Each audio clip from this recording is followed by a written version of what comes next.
यहाँ देखिए विद्यार्थी, टोटल बुक से ही यहाँ पे नोट्स कर चुके हैं लाइन बाय लाइन। आपको निश्चित यह चैप्टर समझ में आएगा विद्यार्थी। जो इतिहास का चैप्टर है विद्यार्थी, समाजवाद और साम्यवाद, ठीक है। इस चैप्टर में हमें 3 मुख्य टॉपिक पढ़ने हैं और विद्यार्थी आपको निश्चित समझ में आ जाएगा इजी कॉन्सेप्ट के साथ, ठीक है। तो समाजवाद, साम्यवाद और रूसी क्रांति के बारे में हमें पढ़ना है इस चैप्टर में। तो हम विद्यार्थी एक एक करके अच्छे से समझ लेते हैं। तो सबसे पहले हम समझते हैं समाजवाद होता क्या है, ठीक है। तो समाजवाद एक ऐसी विचारधारा होती है जिसके तहत समाज के किसी भी वर्ग के साथ कोई भेदभाव नहीं किया जाता है, समाजवाद कहलाता है। अब हमें देखना है कि समाजवाद की उत्पत्ति कैसी हुई। तो विद्यार्थी 18वीं शताब्दी में औद्योगिक क्रांति हुआ था। जो समाजवाद की उत्पत्ति हुई थी 18वीं शताब्दी में औद्योगिक क्रांति को लेकर हुई थी। ये औद्योगिक क्रांति होता क्या है देखिए, जिसके वजह से समाजवादी भावना का उदय हुआ और 1827 में पहली बार समाजवाद का प्रयोग किया गया था। अब ऐसा नहीं है कि औद्योगिक क्रांति में लड़ाई हुई थी, खून बहा था, ये सब कुछ नहीं हुआ था। औद्योगिक क्रांति का मतलब क्या हुआ, केवल औद्योगिक क्रांति में सिर्फ मशीनरी युग का शुरुआत हुआ था।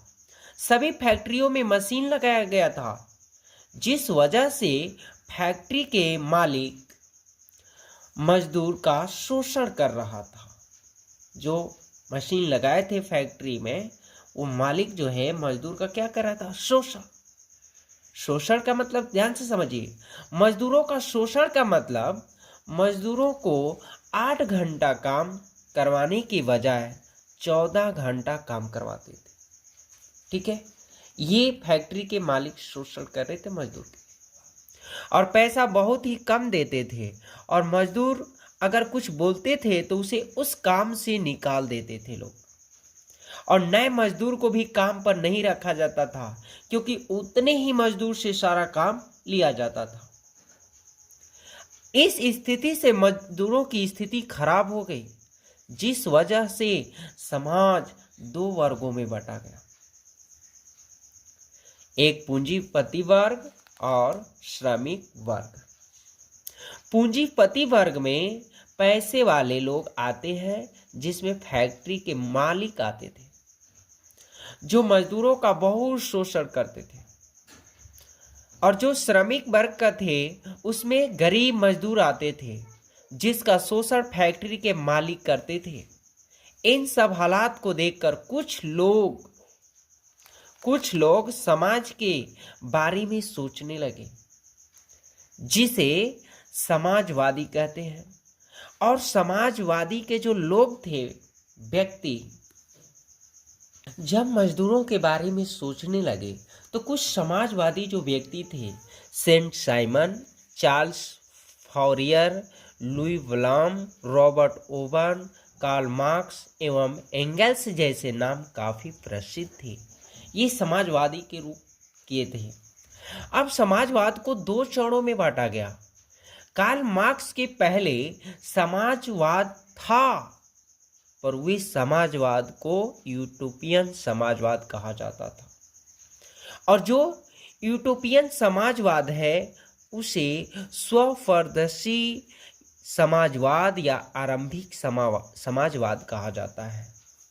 कुछ समाजवादी लोगों ने सबसे पहले सपना देखा था कि हमें मजदूरों के लिए कुछ काम करना चाहिए, और कुछ समाजवादी व्यक्ति जैसे कि Saint Simon, Charles Fourier, Louis Blanc, Robert Owen, ये सब यूटोपियन समाजवादी थे।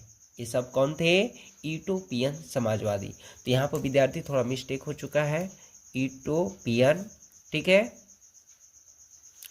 अब यहाँ देखिए होता क्या है, और जो कार्ल मार्क्स के बाद समाजवाद था, जो कार्ल मार्क्स के समय में जो समाजवाद था उसे वैज्ञानिक का समाजवाद कहा जाता है।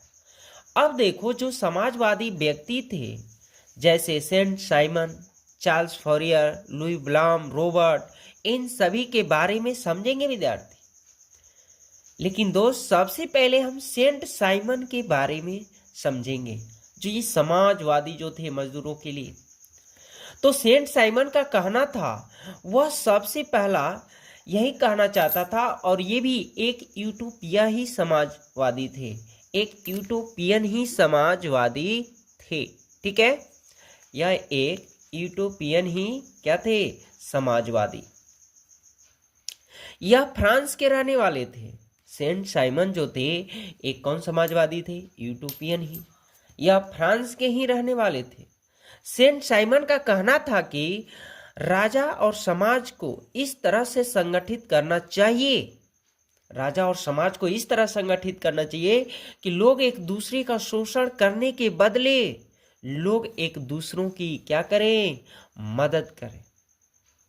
अब देखो होता था क्या, यह जो मजदूरों को सिर्फ 8 घंटे काम करा पाते थे, उससे जबरदस्ती 14 घंटे काम करवाते थे लोग, और उसके बदले बहुत कम पैसे देते थे। इसलिए सेंट साइमन का कहना था कि सभी मजदूरों को उसकी क्षमता के अनुसार काम मिलना चाहिए, और सभी मजदूरों को उसकी काम के अनुसार भी पैसा मिलना चाहिए।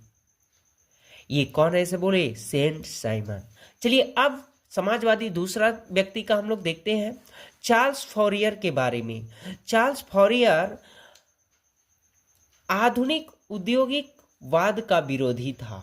अब देखिए औद्योगिक यानी वही क्रांति, जो मजदूरों को काम कराया जाता था 8 घंटे के बदले 14 घंटे, और पैसे भी नहीं मिलता था, उसी का बात वही वो भी कर रहे हैं, चार्ल्स कौन, फॉरियर। और उसका कहना था कि मजदूरों को छोटे नगर अथवा कस्बों में काम करना चाहिए। ये कौन सलाह दे रहे हैं, चार्ल्स फॉरियर। देखो अब जो मजदूर होते हैं, अगर वह शहर में काम करने जाते हैं तो उसका फैक्ट्री का मालिक शोषण करेगा ही। इसलिए चार्ल्स फॉरियर कहना चाहते थे कि मजदूरों को गांव तथा छोटे शहरों में ही रहकर छोटे मोटे काम करना चाहिए, क्योंकि अगर शहर में गए तो उसका शोषण होगा ही। और चार्ल्स फॉरियर भी फ्रांस के ही रहने वाले थे। विद्यार्थी हम लोग समझ गए सेंट साइमन के बारे में भी और चार्ल्स फॉरियर के बारे में। चलिए अब समझते हैं लुई ब्लाम के बारे में। तो लुई ब्लाम का कहना था कि आर्थिक सुधारों को प्रभावकारी बनाने के लिए पहले राजनीतिक सुधार आवश्यक है। अब देखो आर्थिक सुधार से पहले राजनीतिक सुधार जरूरी है, क्योंकि अगर राज्य को चलाने वाला ही ठीक नहीं रहेगा तो राज्य का विकास कैसे होगा। और ये भी लुई ब्लाम फ्रांस के ही रहने वाले थे। अब समझते हैं, अब यहां पर देखिए सबसे पहले लुई ब्लाम क्या बोल रहे हैं कि सबसे पहले अगर मान लीजिए जैसे कि तुम अपने बिहार को ही देख सकते हो, राजनीति के चक्कर में बिहार जो है भारत का सबसे गरीब राज्य बन गया है।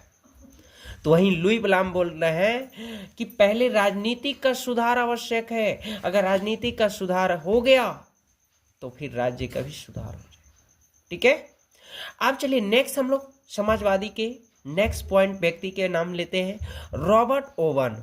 तो रॉबर्ट ओवन के बारे में हम लोग पढ़ते हैं। रॉबर्ट ओवन एक ब्रिटिश उद्योगपति था जो फ्रांस के बाहर सबसे महत्वपूर्ण यूटोपियन समाजवादी था। ये भी एक यूटोपियन ही समाजवादी था। ठीक है, रॉबर्ट ओवन का कहना था कि औद्योगिकरण व्यवस्था के फलस्वरूप जो फैक्ट्री खुला है उससे मजदूर का शोषण हो रहा है, और जितने हमारे समाजवादी व्यक्ति ये मजदूर के लिए अच्छा भलाई के लिए करना चाहे वो सभी औद्योगिक क्रांति का ही स्टार्ट किया, क्योंकि औद्योगिक क्रांति से ही समाजवाद का वैल्यू बढ़ा। ठीक है, जो मजदूरों का शोषण हो रहा था, और उन शोषण को ही रोकने के लिए ये समाजवादी कुछ व्यक्ति अपना रहे पॉइंट्स। ठीक है दोस्त, इसलिए मजदूरों को शोषण से बचाने के लिए रॉबर्ट ओवन ने क्या किया, ध्यान से सुनिए। स्कॉटलैंड के न्यू लुनार्क नामक स्थान पर फैक्ट्री खोल दी है, जो दूसरे मजदूरों के लिए अच्छा काम किया, यानी जितना काम करे उसके हिसाब से पैसा मिलता था। ऐसा कौन फैक्ट्री खोला बताइए? कहाँ खोला गया? स्कॉटलैंड के लीव न्यूयॉर्क में। कौन खोले? Robert oven. ठीक है। परंतु होता क्या है, इन से भी कुछ ही मजदूर की हालत ठीक हो पाई। अभी भी दुनिया में बहुत से मजदूर उसी हालात में जी रहे थे, यानी उसका फैक्ट्री का मालिक शोषण ही कर रहे थे। अब देखो, यह जो समाजवादी व्यक्ति थे, मजदूरों के लिए बहुत कुछ किए, पर मजदूरों की हालत वैसे ही रही, क्योंकि परंतु ये लोग मजदूरों के लिए जिस तरह लड़ रहे थे वे तरीका गलत था। यहां देखिए कौन बोल रहे हैं? कार्ल मार्क्स बोल रहे हैं कि आप लोग जो मजदूरों के लिए ऐसी स्थिति में लड़ रहे हैं, ये तरीका बिल्कुल गलत है। अब देखिए कार्ल मार्क्स यह चीज समझ गए। कार्ल मार्क्स, अब कार्ल मार्क्स को मजदूरों के लिए अलग तरीका ही अपनाना पड़ा, अलग तरीके से ही सामना किए, क्योंकि जो समाजवादी थे इनसे कुछ नहीं हो रहा था। कार्ल मार्क्स ने कहा कि अब समाजवाद से कुछ नहीं होगा, हम इसका लेटेस्ट वर्जन लाएंगे। इन्होंने चेंज कर दिया, साम्यवाद की चर्चा की। साम्यवाद कार्ल मार्क्स को लेकर आए। सबसे पहले समझते हैं कि साम्यवाद होता क्या है। साम्यवाद एक ऐसी विचारधारा है जिसमें सर्वहारा वर्ग के प्रभुत्व को स्वीकार किया जाता है, अर्थात समाज में रहने वाले किसी भी वर्ग के साथ कोई भेदभाव नहीं किया जाता है, साम्यवाद कहलाता है। साम्यवाद का जनक कार्ल मार्क्स को भी कहा जाता है। साम्यवाद का जनक किसको कहा जाता है? कार्ल मार्क्स को कहा जाता है। जब कार्ल मार्क्स साम्यवाद को यूज किए तो बोल रहे कि मजदूरों के साथ जो हो रहे हैं अत्याचार, उसे मेरे को मिटाना है। वो मिटाना चाहते थे, और इसका कहना है कि अधिकार और न्याय सबके लिए बराबर होना चाहिए, बराबर होता है, और मानवता एक जाति होगी। अब हम समझते हैं विद्यार्थी कार्ल मार्क्स के बारे में। तो सबसे पहले विद्यार्थी कार्ल मार्क्स की थोड़ा जीवन परिचय पढ़ लेते, क्योंकि ये भी ऑब्जेक्टिव में आता ही है, और विद्यार्थी लाइन बाय लाइन बुक से ही ये नोट्स बनाया गया है। ठीक है, आप एक बार निश्चित उसे सुने। तो कार्ल मार्क्स के बारे में हम लोग सबसे पहले पढ़ लेते हैं। इनका जो जन्म हुआ था कार्ल मार्क्स का 5 मई 1818 को जर्मनी के राइन प्रांत के टियर नगर में एक यहूदी परिवार में हुआ था। एक यहूदी बोले तो धर्म होते हैं। कार्ल मार्क्स के पिता का नाम हेनरिक मार्क्स था, जो कि एक प्रसिद्ध उनके वकील थे पिता। कार्ल मार्क्स ने यहूदी धर्म को छोड़कर ईसाई धर्म अपना लिए। कौन धर्म अपना लिए? ईसाई धर्म।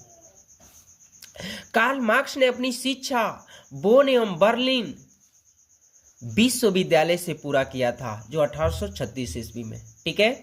कार्ल मार्क्स हिगल, मॉन्टेस्क्यू और रूसो के विचार से काफी प्रभावित थे। वे चाहते थे कि सामाजिक सेवा कैसे की जाती है। कार्ल मार्क्स ने 1843 में अपने बचपन के मित्र जेनी से विवाह किया था, क्योंकि वो उस टाइम में कार्ल मार्क्स जो है विद्यालय में ही पढ़ा करते थे। उस समय उनकी दोस्ती किनसे हुई? जेनी से। ठीक है, यानी कार्ल मार्क्स बचपन में ही लड़की से दोस्ती किए थे। वह दोस्ती धीरे धीरे प्रेम में बदल गया और उनसे शादी कर लिए। 1843 में जेनी से शादी कर लिए, और ठीक 1 साल बाद होता क्या है दोस्त, 1844 में अपने घर और परिवार को सब छोड़कर पेरिस चले गए। किनके लिए? मजदूरों का हक के लड़ने के लिए। कौन? Karl Marx. कहाँ गए? पेरिस। मजदूरों के हक के लिए लड़ने लगे। परंतु उस समय कार्ल मार्क्स से फ्रेडरिक एंगल्स से मुलाकात हुई। जब मुलाकात हुई तो दोनों में फिर बहुत दोस्ती उत्पन्न हो गई। कार्ल मार्क्स 1867 में दास कैपिटल पुस्तक की रचना की। पुस्तक की रचना का नाम क्या है? Das Kapital. कौन सा ईस्वी में? 1867 में। इस पुस्तक को समाजवादियों का बाइबिल कहा जाता है विद्यार्थी। और नेक्स्ट हम लोग पढ़ेंगे कार्ल मार्क्स का सिद्धांत। ठीक है, तो यहाँ तक वीडियो को एंड